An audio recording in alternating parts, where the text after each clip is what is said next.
Hello जय हिंद प्यारे दोस्तों। तो कैसे हैं आप सब? आशा करते हैं बहुत ही अच्छे होंगे। आज हम देखने वाले हैं FUG P syllabus of political science honours या research paper diploma PG diploma यानी सेमेस्टर 1 SKMU का पॉलिटिकल साइंस का मेजर का VVI क्वेश्चन आंसर करने वाले हैं। पहले आप लोग को चलिए सिलेबस दिखाते हैं और उससे पहले आप लोग पैटर्न समझिए। 75 नंबर का यूनिवर्सिटी में एक्सटर्नल एग्जाम होगा। कब होगा? 12 मार्च को। और जिसमें 5 मार्क्स का एक मार्क्स का 5 क्वेश्चन रहेगा और 5 मार्क्स का 2 क्वेश्चन रहेगा और 15 मार्क्स का 6 क्वेश्चन रहेगा। 6 क्वेश्चन में आपको बनाना कितना है? 4।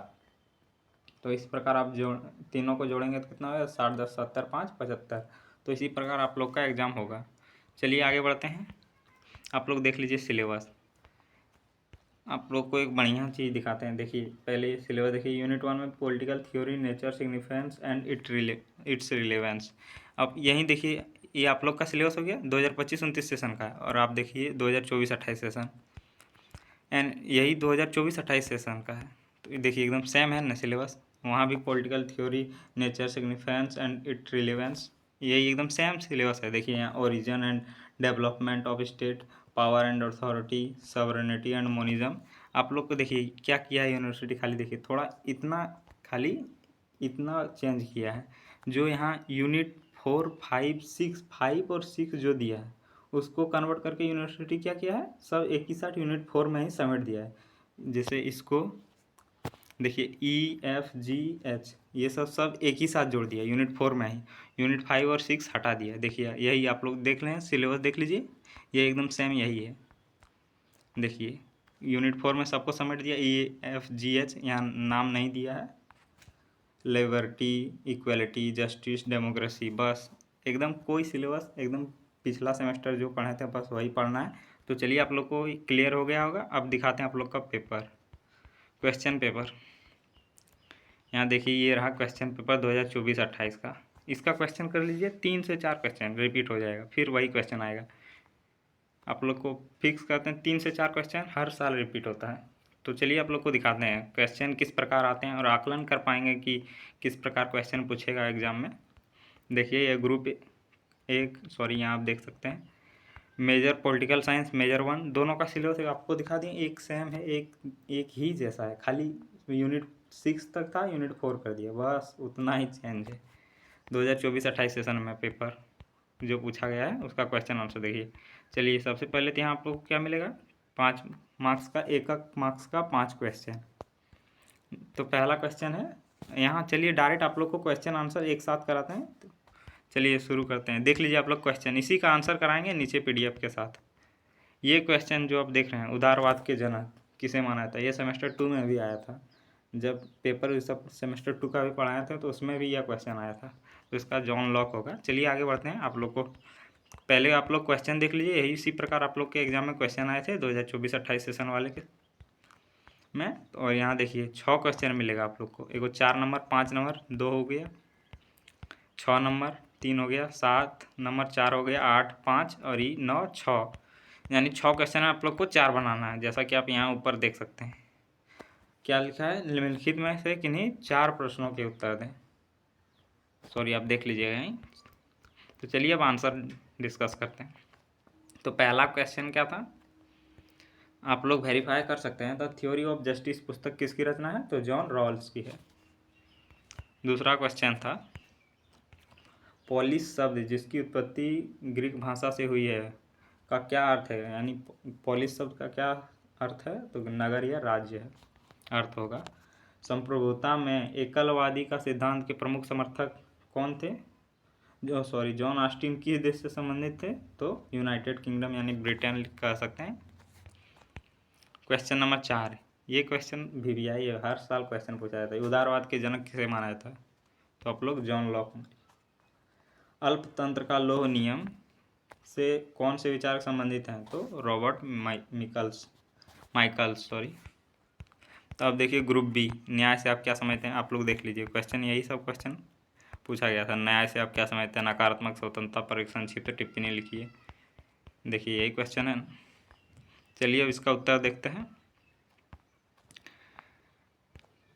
न्याय का अर्थ समाज में प्रत्येक व्यक्ति को उसके अधिकारों का अनुसार उचित व्यवहार और अवसर प्राप्त होना। न्याय ऐसी व्यवस्था है जिसमें सभी लोगों के साथ समानता, निष्पक्षता और नैतिकता के आधार पर व्यवहार किया जाता है। जब समाज में कानून और नियम इस प्रकार बनाए जाते हैं कि किसी के साथ अन्याय न हो और सबको समान अधिकार मिले, तब उसे न्यायपूर्ण व्यवस्था कहा जाता है। तो देख सकते हैं इतने अच्छे से आप लोग को इसमें कुछ समझाने लायक है ही नहीं, इतना स्पष्ट और सरल भाषा रखें कि आप पढ़िएगा तो आसानी से याद भी हो जाएगा और आप लोग लिख भी पाइएगा आराम से। दूसरा पॉइंट है, 5 मार्क्स का क्वेश्चन में आप लोग को कितना लिखना है, लगभग 1 पेज से 1.5 पेज लिखिएगा मैक्सिमम, 1.5 पेज आराम से, नहीं तो 1 पेज भी चलेगा। राजनीतिक विचारकों के अनुसार न्याय समाज की शांति और स्थिरता के लिए अत्यंत आवश्यक है। प्लेटो के अनुसार न्याय का अर्थ समाज का प्रत्येक व्यक्ति अपना अपना कार्य ठीक प्रकार से करे। सेमेस्टर 2 में पढ़ेंगे ये सब समाज में प्लेटो के बारे में। वहीं जॉन रॉल्स के न्याय को समानता और निष्पक्षता के सिद्धांत से जोड़ा है। आधुनिक लोकतांत्रिक व्यवस्था में न्याय का अर्थ केवल कानूनी न्याय नहीं बल्कि सामाजिक, आर्थिक, राजनीतिक न्याय भी है। जब समाज में सभी को समान अवसर, अधिकार और सम्मान मिलता है तभी वास्तविक न्याय स्थापित होता है। तो इसी प्रकार आप लोग को भी लिखना है। चलिए आगे बढ़ते हैं। दूसरा क्या है, नकारात्मक स्वतंत्रता पर एक संक्षिप्त टिप्पणी लिखें। तो नकारात्मक स्वतंत्रता का अर्थ एक व्यक्ति की ऐसी स्वतंत्रता जिसमें बाहरी हस्तक्षेप या नियंत्रण नहीं हो, अर्थात व्यक्ति को अपनी कार्य करने की पूरी आज़ादी हो और राज्य या अन्य संस्थाएं उसके कार्यों में आवश्यक हस्तक्षेप न करें। इस प्रकार की स्वतंत्रता मुख्य विचार यह है कि व्यक्ति को जितना संभव हो उतना स्वतंत्र छोड़ा जाए। अगला पॉइंट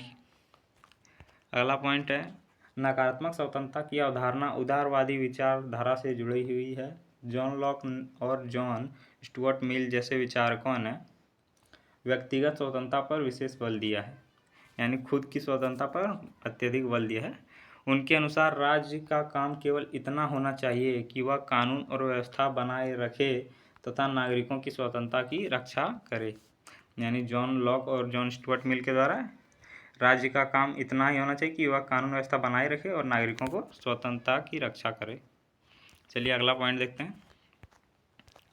हालांकि पूर्ण नकारात्मक स्वतंत्रता संभव नहीं है, क्योंकि समाज में शांति बनाए रखने के लिए कुछ नियम आवश्यक होते हैं। इसलिए आधुनिक लोकतंत्र में नकारात्मक स्वतंत्रता के साथ साथ सकारात्मक स्वतंत्रता को भी महत्व दिया जाता है, ताकि व्यक्ति की सर्वांगीण विकास हो सके। देख लीजिए यहाँ ग्रुप सी शुरू होता है जिसमें 15 मार्क्स का क्वेश्चन है। आप लोग को चलिए पहले बताते हैं 15 मार्क्स के क्वेश्चन में आप लोग को कितना लिखना है। जैसे 1 पेज हो गया ई और 2 साइड रहता है, पेज 2 साइड रहता है। एक साइड, जैसा कि एक साइड ये हो गया, एक साइड यहाँ हो गया, एक साइड यहाँ, 2 पेज रहता है। तो इसी प्रकार आप कम से कम कितना लिखिएगा, 4 पेज प्लस लिख सकते हैं, 5 पेज 6 पेज तक जा सकते हैं, 6 पेज मैक्सिमम हो गया। आप लोग 4 पेज से कम मत लिखिएगा और मैक्सिमम 6 पेज से प्लस भी जा सकते हैं, लेकिन 4 पेज से कम नहीं लिखना है। तो इसी प्रकार आपको 15 नंबर के आंसर लिखने हैं।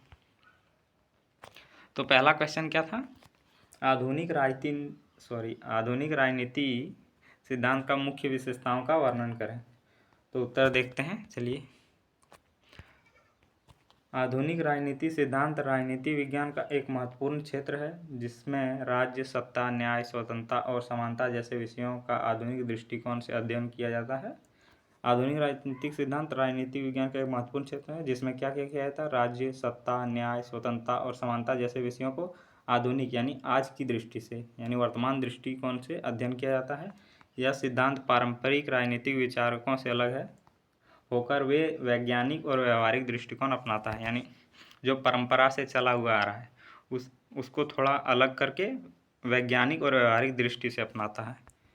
आधुनिक राजनीति सिद्धांत का विकास विशेष रूप से 20वीं शताब्दी में हुआ और इसमें अनेक विद्वानों का योगदान रहा। चलिए अगला पॉइंट है, आधुनिक राजनीतिक सिद्धांत की पहली महत्वपूर्ण विशेषता इसका वैज्ञानिक और विश्लेषणात्मक दृष्टिकोण है। इसमें राजनीतिक संस्थाओं और प्रक्रियाओं का अध्ययन केवल दार्शनिक दृष्टि से नहीं बल्कि वैज्ञानिक विधियों के माध्यम से किया जाता है।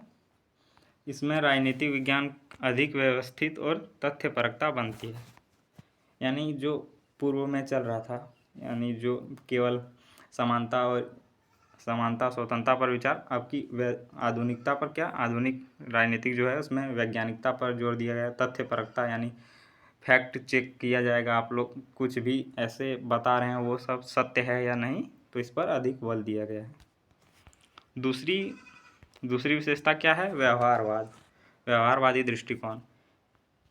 इस दृष्टिकोण में केवल संस्थाओं का अध्ययन ही नहीं बल्कि लोगों के राजनीतिक व्यवहार, उनकी सोच, मतदान की प्रवृत्ति और राजनीतिक भागीदारी का भी अध्ययन किया जाता है। इसमें राजनीतिक का वास्तविक स्वरूप को समझने में सहायता मिलती है। तो इस व्यवहारवादी दृष्टिकोण रखना है। तीसरा क्या है, तीसरी विशेषता मूल्य और तथ्य दोनों का समन्वय, यानी दोनों का संतुलन है। आधुनिक राजनीतिक सिद्धांत केवल आदर्शों की चर्चा नहीं करती बल्कि वास्तविक परिस्थितियों का भी विश्लेषण करती है। उदाहरण के लिए न्याय और समानता जैसे मूल्यों का अध्ययन करते समय समाज वास्तविक समस्याओं को भी ध्यान में रखा जाता है। तो चौथी विशेषता है अंतर विषयक दृष्टिकोण। आधुनिक राजनीतिक सिद्धांत का संबंध समाजशास्त्र, अर्थशास्त्र, मनोवैज्ञानिक और इतिहास जैसे अन्य विषयों से भी जुड़ा हुआ है। इससे राजनीतिक घटनाओं को व्यापक रूप से समझने में सहायता मिलती है। पांचवी विशेषता मानव कल्याण और लोकतंत्र पर जोर है। आधुनिक राजनीतिक सिद्धांत का उद्देश्य केवल राज्य की शक्ति को समझना नहीं बल्कि नागरिकों के अधिकारों, स्वतंत्रता और सामाजिक न्याय को भी सुनिश्चित करना है। इस क्षेत्र में जॉन रॉल्स जैसे विचारकों ने न्याय और समानता के सिद्धांत को विशेष महत्व दिया। इस प्रकार आधुनिक राजनीतिक सिद्धांत राजनीतिक विज्ञान को अधिक वैज्ञानिक, व्यवहारिक और मानवीय बनाता है तथा लोकतांत्रिक समाज के विकास में महत्वपूर्ण भूमिका निभाता है। इसी प्रकार आप लोग, इतना लॉन्ग तो लिखना होगा, 4 पेज में लिखना है, तो आप लोग पॉइंट याद रखिएगा, उसी प्रकार आप लोग लिखिएगा। देखिए पांचवा क्वेश्चन क्या है, यानी लॉन्ग आंसर का दूसरा क्वेश्चन है, सत्ता से आप क्या समझते हैं, शक्ति के साथ इसके संबंधों का पर प्रकाश डालें। तो चलिए इसका आंसर देखते हैं। राजनीतिक विज्ञान में सत्ता का अर्थ उस वैध अधिकार से है जिसका आधार पर कोई व्यक्ति या संस्था आदेश देती है और लोग उसे स्वेच्छा से स्वीकार करते हैं, यानी अपनी इच्छा से स्वीकार करते हैं। सत्ता केवल आदेश देने की शक्ति नहीं बल्कि वह अधिकार है जिससे समाज द्वारा वैध और उचित माना जाता है। इसलिए सत्ता का संबंध वैधता से होता है। अगला पॉइंट है, जर्मन समाजशास्त्री मैक्स वेबर के अनुसार सत्ता वह वैध शक्ति है जिसमें लोग उचित मानकर उसका पालन करते हैं। उदाहरण के लिए सरकार द्वारा बनाए गए कानूनों का पालन नागरिक इसलिए करते हैं क्योंकि वे सरकार की सत्ता को वैध मानते हैं। इसी प्रकार अगला पॉइंट है, सत्ता और शक्ति दोनों आपस में घनिष्ठ रूप से जुड़े हुए हैं लेकिन दोनों में अंतर भी है। शक्ति का अर्थ किसी व्यक्ति या समूह की वह क्षमता जिसके द्वारा वह दूसरों के व्यवहार को प्रभावित या नियंत्रित कर सकता है, चाहे लोग उसे स्वीकार करें या नहीं। जैसे कि एक राजा शासन करेगा तो वह शक्ति से कुछ भी कार्य करा सकता था। जैसे कि आप लोग अगर एंशिएंट हिस्ट्री पढ़ते होंगे तो आप लोग जानते होंगे कि पढ़े होंगे, एक राजा हुआ करता था। वो अपनी खुशी के लिए, अपनी परिवार की खुशी के लिए वह नाव से व्यक्ति को नीचे डुबा देता था पानी में और वह मर जाता था। वो अपनी खुशी के लिए किसी व्यक्ति को मार सकता था।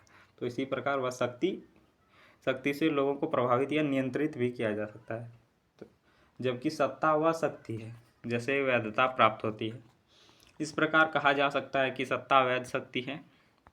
यदि शक्ति को समाज की स्वीकृति मिल जाती है तो वह सत्ता बन जाती है। उदाहरण के लिए एक डाकू के पास भी शक्ति हो सकती है लेकिन उसके पास सत्ता नहीं होती क्योंकि उसकी शक्ति को समाज में स्वीकार नहीं करता।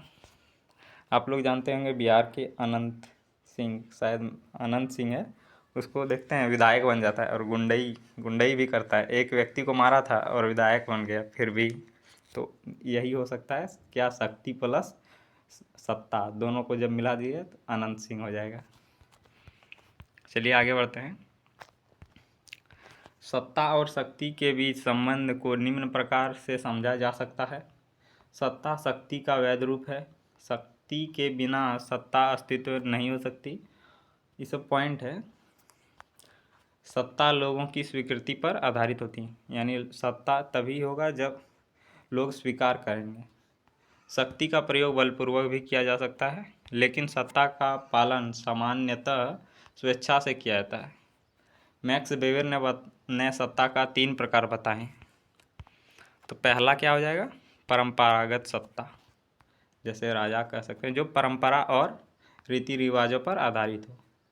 दूसरा करिश्माई सत्ता, जो किसी व्यक्ति के असाधारण गुणों के कारण स्वीकार की जाती है, यानी कोई ऐसा टैलेंटेड व्यक्ति आ जाए तो क्या हो गया? करिश्माई सत्ता। और तीसरा क्या है? कानून के तर्क संगत सत्ता, जो कानून और नियमों पर आधारित होती है। आधुनिक लोकतंत्र राज्यों में कानूनी तर्क संगत सत्ता का महत्व सबसे अधिक है, क्योंकि सरकार की शक्ति संविधान और कानून के आधार पर चलती है। इस प्रकार निष्कर्ष के रूप में कहा जा सकता है कि सत्ता और शक्ति दोनों राजनीति के महत्वपूर्ण तत्व हैं। शक्ति के बिना सत्ता प्रभावी नहीं हो सकती और सत्ता के बिना शक्ति वैध नहीं मानी जाती। तो चलिए 6 नंबर क्वेश्चन आप लोग कर लीजिएगा। 7 नंबर देखते हैं। सारे क्वेश्चन आप करके जाइए, हो सकता है 2-3 क्वेश्चन रिपीट होंगे। तो चलिए पढ़ते हैं 7 नंबर क्वेश्चन। ये क्वेश्चन कर लीजिएगा, फिक्स है। अब की बार 5 नंबर का जो 5 मार्क्स का क्वेश्चन होता है वो क्वेश्चन में आ जाएगा। ये क्वेश्चन समानता को परिभाषित करें तथा इसके विभिन्न प्रकारों की चर्चा करें। चलिए आगे बढ़ते हैं। तो पहला पॉइंट है समानता राजनीतिक विज्ञान की एक महत्वपूर्ण अवधारणा है। सामान्य अर्थ में समानता का अर्थ है कि सभी व्यक्तियों को समान अधिकार, अवसर और सम्मान प्राप्त हो, यानी सभी व्यक्ति को एक जैसा सम्मान, एक जैसा अवसर और एक जैसा अधिकार प्राप्त हो। समानता का अर्थ यह नहीं है कि सभी लोग हर दृष्टि से बिल्कुल समान हो, बल्कि इसका अर्थ है कि किसी के साथ जाति, धर्म, लिंग या आर्थिक स्थिति का आधार पर भेदभाव ना किया जाए। चलिए आगे बढ़ते हैं, अगला पॉइंट देखते हैं। फ्रांसीसी विचारक जॉन जिक रूसो, आप लोग केवल रूसो याद रखिए, ने समानता को लोकतंत्र की महत्वपूर्ण आधार माना। उसके अनुसार समाज में न्याय और स्वतंत्रता तभी संभव है जब सभी लोगों को समान अवसर प्राप्त हो। समानता के मुख्य प्रकार, तो किस किस प्रकार का समानता होना चाहिए? एक कानूनी समानता, यानी इसकी अर्थ है कि कानून की दृष्टि में सभी नागरिक समान होते हैं और सभी पर समान कानून लागू होते हैं। यह क्या लगता है आपको? इस विषय में थोड़ा अपना राय बताएं कि कानून क्या सबके लिए समान होता है वर्तमान भारत में? आप लोग चलिए आप लोग कमेंट कीजिएगा इस विषय में। राजनीतिक समानता, इसका अर्थ है कि सभी नागरिकों को राजनीति में भाग लेने का समान अधिकार हो, जैसे मतदान का अधिकार, जैसे आप कह सकते हैं प्रतिनिधित्व करने का अधिकार, यानी नेता बनने का अधिकार। सामाजिक समानता का अर्थ है कि समाज के किसी भी प्रकार का ऊंच नीच या भेदभाव ना हो। आर्थिक समानता, ये सब भारत में उपलब्ध नहीं है। भारत में जो यहाँ लिखा है उसके विपरीत होता है। इसका अर्थ है कि समाज का अत्यधिक आर्थिक असमानता को कम किया जाए और सभी लोगों को जीवन की आवश्यक सुविधाएं प्राप्त हो। देखते हैं आर्थिक समानता में लिख सकते हैं कि समाज में जो किसी वर्ग के पास बहुत अत्यधिक पैसा है और किसी वर्ग के पास एकदम संघर्ष कर रहा है भोजन के लिए, तो यह भी आर्थिक असमानता है। आधुनिक लोकतांत्रिक समाज में समानता को बहुत महत्व दिया जाता है। समानता के बिना लोकतंत्र और सामाजिक न्याय की स्थापना संभव नहीं है। इसलिए अधिकांश देशों के संविधान में समानता का अधिकार को मौलिक अधिकार के रूप में शामिल किया गया है। तो इसी प्रकार समानता समाज में न्याय, स्वतंत्रता और विकास के लिए अत्यंत आवश्यक है। राज्य व्यवस्था के क्रमिक विकास पर टिप्पणी करें। तो चलिए देखते हैं ये अभी क्वेश्चन। राज्य व्यवस्था का विकास मानव समाज के विकास के साथ साथ धीरे धीरे हुआ है। प्रारंभिक समय में राज्य कोई संगठित रूप नहीं था, लेकिन समय के साथ समाज के संगठन और प्रशासन की आवश्यकता के कारण राज्य व्यवस्था का विकास हुआ। प्राचीन काल में सबसे पहले कबीलाई व्यवस्था पाई जाती थी। उस समय समाज छोटे छोटे समूहों में बंटा हुआ था। उनका नेतृत्व कबीले के मुखिया के हाथ में होता था। यानी धीरे धीरे कैसे राज्य की उत्पत्ति हुई, धीरे धीरे कैसे क्रमिक विकास होकर आज राज्य बन गया।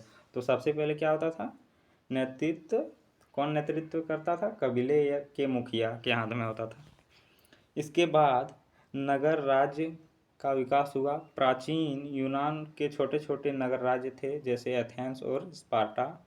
इन राज्यों में नागरिक सीधे शासन में भाग लेते थे। चलिए आगे बढ़ते हैं। अगला पॉइंट है,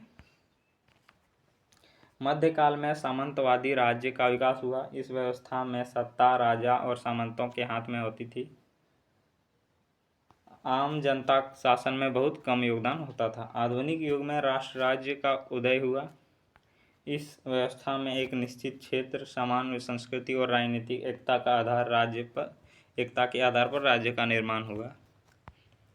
आधुनिक काल में राज्य का स्वरूप और भी विकसित हो गया। अब राज्य केवल शासन करने वाली संस्था नहीं, बल्कि नागरिकों के कल्याण और विकास के लिए भी कार्य करता है। इसलिए आधुनिक राज्य को कल्याणकारी राज्य कहा जाता है। इस प्रकार राज्य व्यवस्था का विकास एक लंबी ऐतिहासिक प्रक्रिया का परिणाम है, जो मानव समाज के बदलते हुए स्वरूप के साथ निरंतर आगे बढ़ती है। तो इसी प्रकार आप लोग को आंसर लिख लेना है। 9वां नंबर क्वेश्चन देख सकते हैं, लोकतंत्र के उदारवादी सिद्धांतों की आलोचनात्मक परीक्षण किरण। तो यह क्वेश्चन भी आप लोग को पढ़ना है। इन सब का PDF कहाँ मिल जाएगा, टेलीग्राम पर। और जो कमेंट में पिंग रहेगा टेलीग्राम का लिंक, वहाँ से आप टेलीग्राम में जुड़ जाइएगा, वहीं PDF आपको मिल जाएगा। और जो भी VVI क्वेश्चन बचे हैं करा एक पार्ट यानी एक वीडियो और ले आएंगे, पार्ट 2। उसमें सारे VVI क्वेश्चन जितने भी हैं ऑब्जेक्टिव प्लस सब्जेक्टिव आप लोग को दे देंगे। तो मिलते हैं अगले वीडियो में। जय हिंद।